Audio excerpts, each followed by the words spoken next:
En la época de la Reconquista, un monje francés, Pierre de Bus, fue el encargado de restaurar la diócesis de Osma y comenzó la construcción de una pequeña catedral románica que con el tiempo se convirtió en la actual Catedral de la Asunción.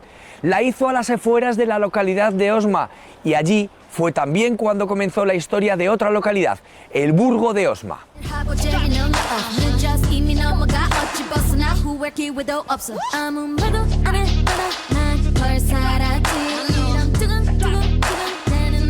Aquel hombre fue obispo y más tarde se convirtió en santo. 150 años después de su muerte, otro obispo, Don Gil, decidió construir un sepulcro que cantara sus obras y milagros, un sepulcro que rápidamente se convirtió en lugar de peregrinación. Y por eso se venera a un santo.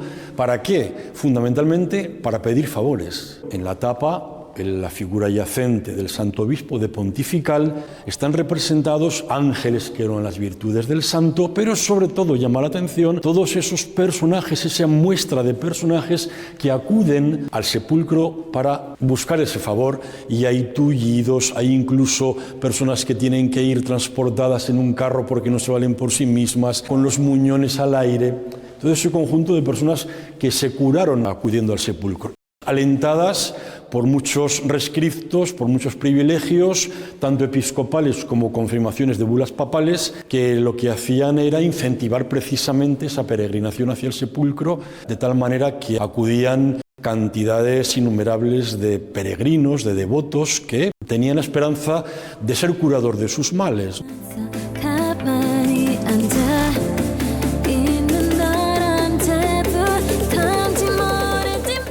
En las paredes aparecen algunos de los milagros que están enseñando algunas de esas cuestiones que le valieron la fama de santidad.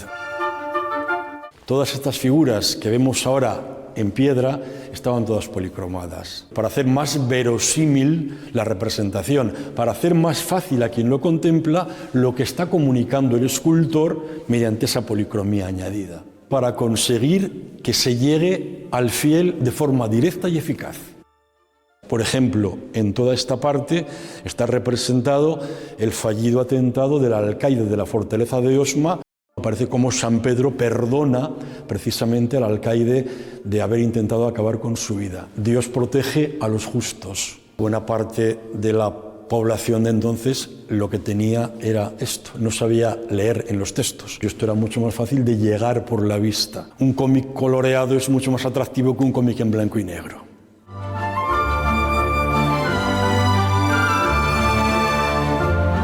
En los pies veríamos otra serie de milagros que empiezan por el testimonio público. No es una cosa inventada, sino que hay un testigo, o en este caso un grupo de testigos, que da fe del acontecimiento prodigioso que acaba de suceder. Y aquí vemos otro de los milagros. En Langa de Duero había una persona afectada de unas fiebres cuartanas muy graves. Pide la curación a San Pedro de Osma. San Pedro de Osma le dice a un criado: vete al río Duero, echa un pañuelo al río y cogerás un pez. Y efectivamente, de ese hecho tan inocente como echar un pañuelo, salió un pez que parece un barbo del río Ucero. Se lo presentó al enfermo que está en cama e inmediatamente curó de esa dolencia. Y también hay testigos que avalan la veracidad del hecho.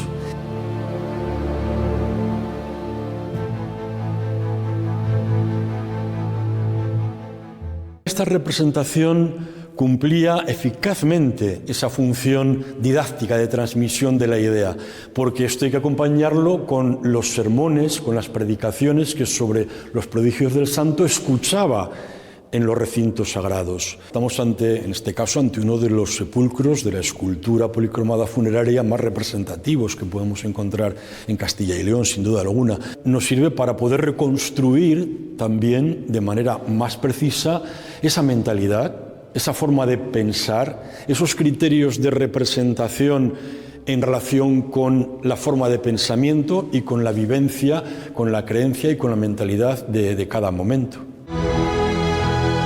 De tal manera que aquí vemos cómo continúan esa serie de prodigios. La liberación del clérigo poseso de Estella.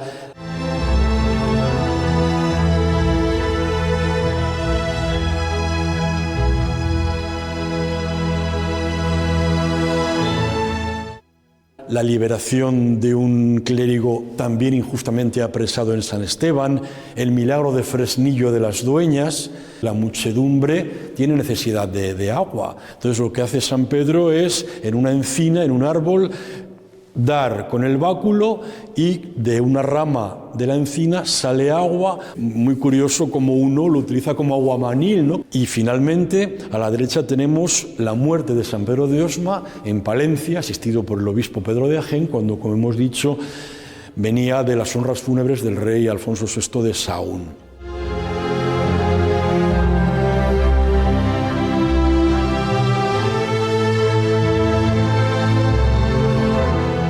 Lo último, el fedatario, el escribano que aparece sentado enseñando un texto que está diciendo: todo esto que estáis viendo aquí es cierto, doy fe de que esto ha ocurrido.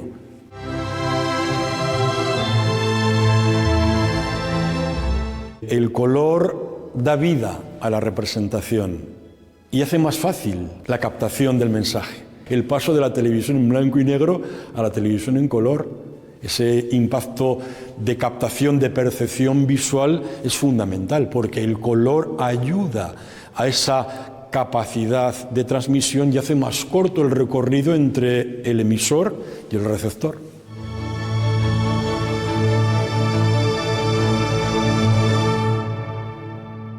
En la actual cabecera nos encontramos con tres frisos sumamente interesantes. Vemos un caballo negro con un ataúd. Es el traslado de los restos mortales de San Pedro de Osma desde Palencia a la catedral.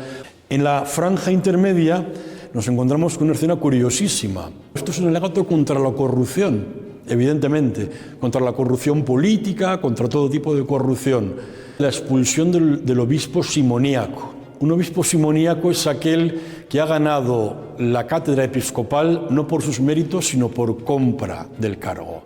Y entonces lo que hace San Pedro y los obispos sucesores dignos es una noche levantarse de sus tumbas y expulsar al obispo Téllez, al obispo simoníaco, por ser indigno.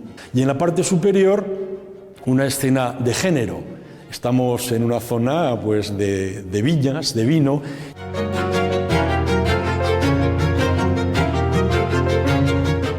La santidad es foco de atracción de cantidad de gente que con sus limosnas, con sus aportaciones económicas, contribuyeron a que la catedral pudiera seguir edificándose. Tenemos que ser conscientes del valor patrimonial que tenemos por el propio hecho de tenerlo, pero también tenemos que tener la suficiente inteligencia como para poderlo vender, poder transmitir ese patrimonio para que además de todo eso tenga también unas aportaciones materiales.